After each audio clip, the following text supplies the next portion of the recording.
Violence violence violence. Chemistry chemistry chemistry.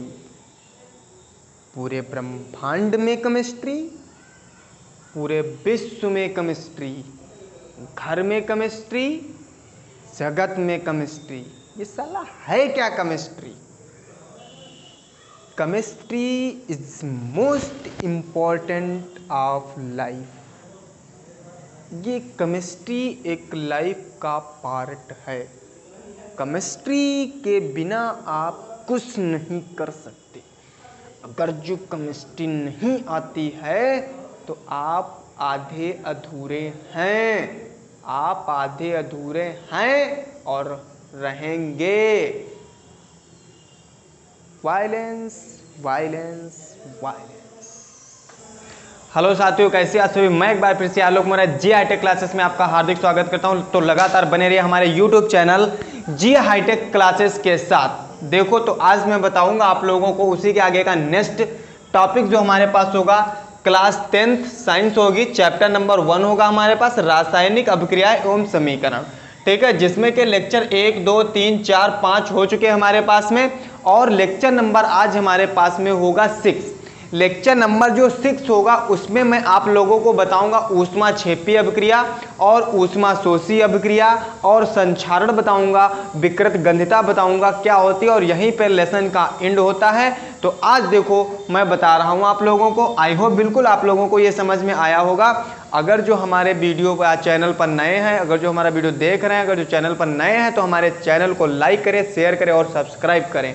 Bell icon दबाना बिल्कुल ना भूलें। चलो देखो इधर, तो सबसे पहले आते हैं अपने टॉपिक पे, ऊष्मा क्षेपीय अभिक्रिया और ऊष्मा शोषी अभिक्रिया। अच्छा, एक चीज सबसे पहले बता दें, ये जो अभिक्रियाएं हमारे पास में होती हैं ये ऊष्मा के आधार पर, मतलब ऊष्मा के आधार पर अभिक्रियाओं को 2 भागों में बांटा गया।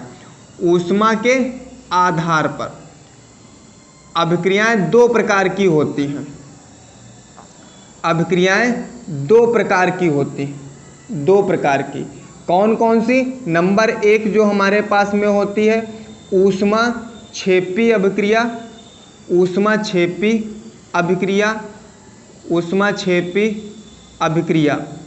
ऊष्मा क्षेपी अभिक्रिया जिसे हम बोलते हैं एक्सोथर्मिक रिएक्शन, जिसे हम बोलते हैं एक्सोथर्मिक रिएक्शन। ऊष्मा क्षेपी मतलब छिप देना, बाहर निकालना, ऊष्मा क्षेपी अभिक्रिया कहलाता है। और दूसरी जो हमारे पास होती है वो होती है ऊष्मा शोषी अभिक्रिया। वो कौन सी अभिक्रिया? ऊष्मा शोषी अभिक्रिया हमारे पास होती है। कौन सी अभिक्रिया? ऊष्मा शोषी अभिक्रिया होती है। मतलब ऊष्मा का अवशोषण, मतलब आकर्षित करना, ऊष्मा का आकर्षण हमारे पास वही ऊष्मा शोषी अभिक्रिया होती है। तो सबसे पहले देखते हैं हम ऊष्मा क्षेपी अभिक्रिया क्या होती है। ये क्या, कौन सी अभिक्रिया होती है? बहुत सरल है तुम्हारे पास, मतलब जिसमें सिंपल तरीके से समझिए, स्टार्ट सिंपल, छोटा सा समझिए लेकिन अच्छा समझिए, छोटा सा और अच्छा सा समझिए। मतलब छोटी सी डिफिनेशन सबसे अच्छी सिंपल तरीके से याद रखिएगा। कौन सी? जिसमें ऊष्मा उत्सर्जित होती है, जिसमें ऊष्मा उत्सर्जित होती है, उत्सर्जित होती है, क्या कहलाती है? ऊष्मा क्षेपी अभिक्रिया। क्या कहलाती है? ऊष्मा क्षेपी अभिक्रिया। मतलब इसके पास धनी प्लस ऊर्जा बनेगी। मतलब हमारे पास ज्यादा है तो हम ज्यादा क्या करेंगे? उत्सर्जन करेंगे। ज्यादा हमारे पास होगी तभी तो हम किसी चीज को दे सकते हैं, किसी को दे सकते हैं। अगर जो हमारे पास ज्यादा चीज नहीं है, हम ऋणी हैं पहले से ही, तो हम कहां दे पाएंगे? हमको पहले से ही आवश्यकता है तो हम दूसरे को कहां दे पाएंगे? अगर जो हमारे पास ज्यादा है तभी तो हम दूसरे को बांट पाएंगे, तभी दूसरे को खिला पाएंगे। तो ऊर्जा हमारे पास ज्यादा है, ऊर्जा हम निकाल रहे हैं ज्यादा, तो इसीलिए प्लस का निशान। प्लस का मतलब होता है धनी, और जब आप धनी होंगे तभी किसी को दे पाएंगे। तो मतलब हमारे पास ऊष्मा क्या होती है? उत्सर्जित होती है। इतनी बात समझ में आई? जैसे हमारे पास, जैसे मेथेन का हमारे पास क्या है? मेथेन का दहन। मेथेन का क्या है? दहन है मेथेन का। और जब दहन होता है किसी चीज का तो ऑक्सीजन की उपस्थिति में ही होती है। ऑक्सीजन की उपस्थिति, मीथेन का फार्मूला CH4, ऑक्सीजन के साथ जला दीजिए। अब हम बताए थे तुमको, जब कोई चीज जलेगी तो जलेगी, जब कोई चीज जलेगी तब दो चीजें बनती हैं, एक तो बनती है कार्बन डाइऑक्साइड और एक बनता है तुम्हारे पास भाप के रूप में जल। तो दो चीजें बनेंगी, कार्बन डाइऑक्साइड और बनेगा हमारे पास जल।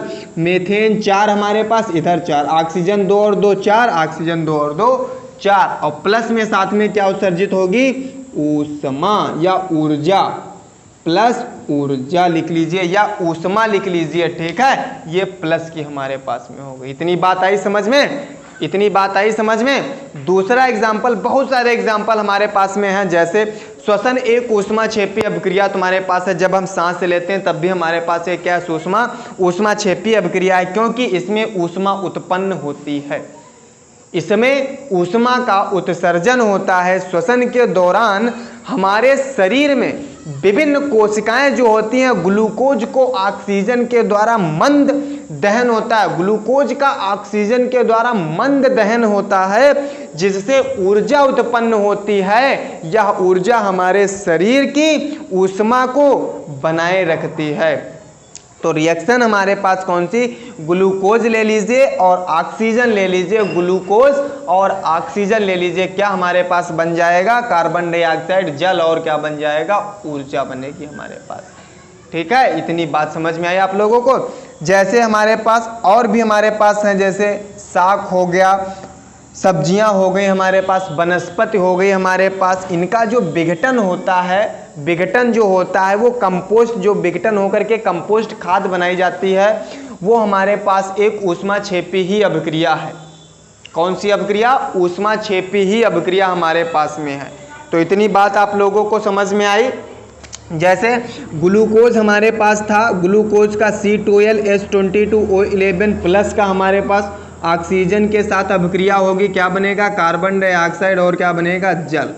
दो चीज़ें बनेंगी, कार्बन कितने 6, तो इधर लगा दीजिए 6, ऑक्सीजन कितने हो गए 6 दूनी 12, हाइड्रोजन हमारे पास है 12, तो इधर 6 दूनी 12। अब एक चीज़ देख लीजिए, अच्छा क्या बैलेंस रिएक्शन है, तो 11 11 2 हमारे पास हो गए 13, तो 6 दूनी 12, 12 6 18 हमारे पास इधर, तो इधर मान लो हम 3 दूना 6, अगर जो लगा लें हमारे पास 6 इधर हो गए, 11 6 17 तो हुआ हमारे पास में, 11 6 कितना हुआ, 17 ही तो हुआ। मान लो इधर कितने लगा लें हम, 6 लगा लें, तो 6 दूनी 12 हमारे पास, 12 और 11 जो हमारे पास दिए हैं, रिएक्शन बैलेंस है, शायद बैलेंस हो जाए।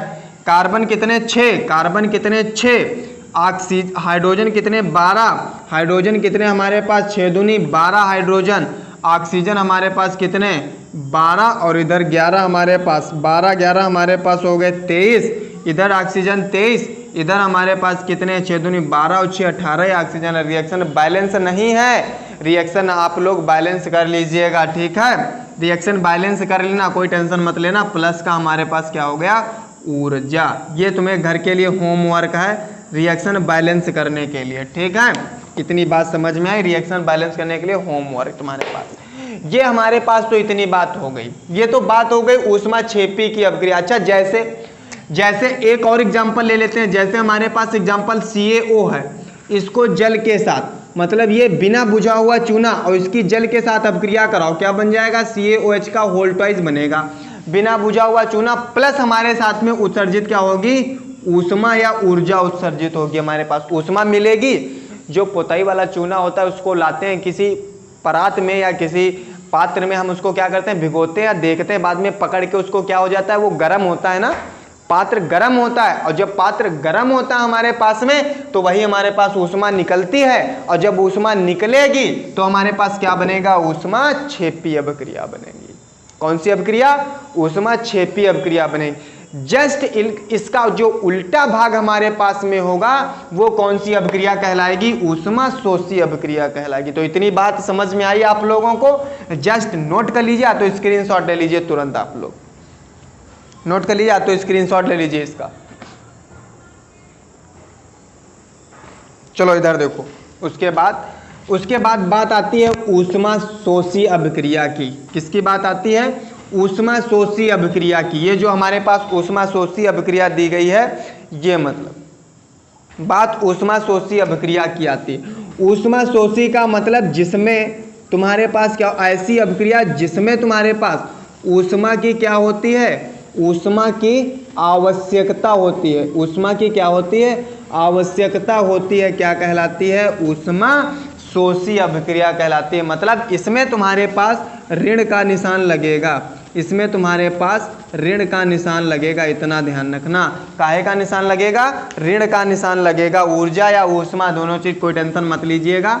यहाँ पे ऊष्मा लिख लीजिएगा तब भी ठीक है, ऊर्जा तब भी ठीक है। ऋण का निशान, हम ऋणी होंगे मतलब हमको आवश्यकता होगी। जैसे हमारे भूख लगी है तो हमको खाने की आवश्यकता है, और जब खाने की आवश्यकता होगी तभी तो हम खाना खाएंगे।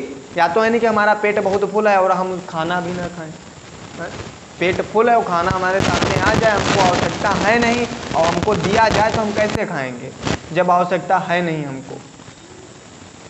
और जब आवश्यकता होगी तभी हम खाना क्या कर सकते हैं, खा सकते हैं, तभी हम किसी चीज़ को खा सकते हैं। ठीक, इतनी बात आई समझ में। जैसे H2 + I2 जो हमारे पास है क्या बनेगा, 2HI और माइनस की इसमें क्या उपस्थित होगी, ऊष्मा। इसका जो हमारे पास रिएक्शन होगी हाइड्रोजन और आयोडीन की, जब इसका रिएक्शन कराएंगे हाइड्रोजन आयोडाइड बनेगा, और इस हाइड्रोजन आयोडाइड बनेगा और उसका अभिक्रिया कराने के लिए हमको क्या आवश्यकता होगी, ऊष्मा की आवश्यकता होगी। क्या होगी, ऊष्मा की आवश्यकता होगी हमारे पास, ऊष्मा की आवश्यकता होगी हमारे पास। तो इतनी बात समझ में आई। ये इंपॉर्टेंट दोनों रिएक्शन थी हमारे पास। ऊष्मा क्षेपी अभिक्रिया जिसमें ऊष्मा की आवश्यकता होती, ऊष्मा क्षेपी जिसमें ऊष्मा उत्सर्जित होती है, ऊष्मा शोषी जिसमें ऊष्मा अवशोषित होती है। इतनी बात समझ में आई। फिर बात आती है तुम्हारे पास संक्षारण की, बात आती है संक्षारण की तुम्हारे पास बच्चा। संक्षारण क्या होता है, देखो नमी जो तुम्हारे पास में होती है, बात आती है संक्षारण की, जो नमी तुम्हारे पास में होती है जिसे कोरिजन बोलते हैं, CORROISION, कोरिजन। ठीक है, हाँ, कोरोजन, कोरोजन तुम्हारे पास, ठीक है, कोरिजन, CORROSION, ठीक, SION तुम्हारे पास, ठीक है, कोरिजन जो होती है। देखो संक्षारण, संक्षारण का मतलब नमी और वायु की उपस्थिति में लोहे पर जंग लगना जो हमारे पास होता है क्या कहलाता है, संक्षारण कहलाता है। मतलब लोहा हो, लोहे पर ऑक्सीजन और तुम्हारे पास नमी दोनों लोगों की उपस्थिति पर जो जंग लगेगी हमारे पास, लोहे पर मूर्छा लगेगा, उसे क्या कहेंगे हम, संक्षारण कहेंगे। और लोहा धीरे धीरे क्या हो जाएगा, गायब हो जाएगा, वहां से क्या हो जाएगा, गायब। जैसे आयरन हो गया तुम्हारे पास, और ऑक्सीजन और जल तुम्हारे पास दोनों लोगों की क्या करा दें, ये हमारे पास आयरन हो गया, ये ऑक्सीजन हो गया, और ये हमारे पास जल हो गया। और इन लोगों का मिश्रण जो हमारे पास जंग बनेगा, उस जंग का जो फार्मूला हमारे पास होगा Fe2O3 इंटू में H2O जो लगेगा। फिर बाकी रिएक्शन को क्या कर लेंगे, बैलेंस कर लेंगे हम। और फिर मान लो यहाँ पर हमने XH2 ले लिया, यहाँ पर X हमारे पास में हो गया, और यहाँ पे हम 2 ले लेंगे, यहाँ पे हम 4 ले लेंगे, यहाँ पे 3 दूना 6, यहाँ पे 3 ले लेंगे। रिएक्शन पूरी बैलेंस होगी हमारे पास, पूरी रिएक्शन क्या हो गया, बैलेंस। अब हमारे पास इधर देखो 2x हो गया तो इधर 2x ले लेंगे, कोई टेंशन मत लीजिएगा। ठीक, ये जो हमारे पास बना यही क्या बना, जंग बनी। और इस जंग का फार्मूला जो जलयोजित आयरन ऑक्साइड हमारे पास, ये जो फार्मूला हमारे पास होगा, ये हमारे पास आयरन ऑक्साइड का फार्मूला होगा। किसका, आयरन ऑक्साइड जिसे बोलते हैं, और इसे प्यार से बोलते हैं जंग भैया। क्या बोलते हैं, जंग भैया बोलते हैं। मतलब हमने बताया संक्षारण वायु और नमी, वायु और नमी की उपस्थिति में आयरन के ऊपर, आयरन के ऊपर जो जंग लगने की क्रिया होती है क्या कहलाती है तुम्हारे पास, संक्षारण कहलाता है। मतलब क्षय होना। आयरन, वायु और नमी की उपस्थिति में लोहे या आयरन का क्षय होना क्या कहलाता है, संक्षारण या कोरिजन कहलाता है। बात आई समझ में, क्या बताया।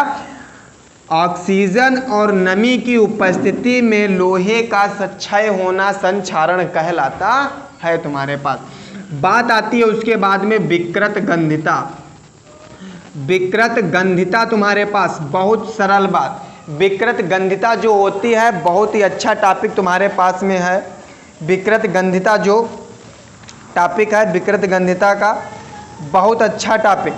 कुछ नहीं, खाद्य पदार्थों में जो तुम्हारे पास उपस्थित वसा और तेल ऑक्सीजन द्वारा ऑक्सीकृत होते हैं, और वसा और तेल के द्वारा जो खाद्य पदार्थ अपना स्वाद चेंज कर देते हैं उसे क्या कहते हैं? विकृत गंधिता कहते हैं। मतलब वसा और तेल की उपस्थिति में खाद्य पदार्थों का स्वाद चेंज होना क्या कहलाता है? विकृत गंधिता कहलाता है। मतलब गंध आने लगती है। ऐसे गर्मियों में आप लोग जानते हैं जब तुम लोग सुबह नहा के दोपहर तक गंध मारने लगते हो, बदबू छोड़ने लगते हो, तो खाना तो एक खाना है तुम्हारे पास जो सुबह से क्या शाम तक चल सकता है? नहीं चल सकता। सुबह से लगाकर शाम तक अगर जो रख दिया जाए तो उबल जाएगा उसको खाना, तो दूर तक वो घर में तक नहीं रख पाओगे, इतनी बदबू छोड़ने लगेगा। जब तुम सुबह से लगा करके 12 बजे तक बदबू छोड़ने लगते हो, अपना डीओ डाल के वोकाली सब रखते हो, अपने आप को फ्रेश डीओ वगैरह रखते हो, बढ़िया परफ्यूम, तो वैसे ही तुमको सब चीज़ को रखना है। तो वैसे विकृत गंधिता मतलब वसा और तेल की उपस्थिति में जो खाद्य पदार्थ होते हैं अपना जो स्वाद चेंज कर देते हैं वो क्या कहलाती है? विकृत गंधिता कहलाती है। तो यहाँ पे हमारा ये लेसन एंड होता है। हमने टॉपिक आप लोगों को बहुत सारे पढ़ा डाले हैं। ये लेक्चर नंबर 6 था हमारे पास, लेक्चर नंबर 6। तो सबसे पहले आप लोग लेक्चर नंबर 1 से स्टार्ट करिए। 1 2 3 4 5 6 ये 6 लेक्चर पढ़िए। उसके बाद में इसकी मैं एक्सरसाइज कराऊंगा। सबसे पहले अगर जो शुरू से देखना, शुरू से देखेंगे तभी समझ में आएगा। अगर जो शुरू से नहीं देखेंगे तो समझ नहीं पाएंगे आप लोग, ठीक है। तो साइंस समझने के लिए हमारे channel G I tech classes को सब्सक्राइब करते रहिए और आप लोग बिल्कुल फनी पढ़ते रहिए। तो इसी तरीके से मैं पढ़ाता रहूँगा आप लोगों को और आपके केमिस्ट्री दिमाग में बैठालता रहूँगा। तो चलते हैं आज के लिए बस। जय हिंद, जय भारत।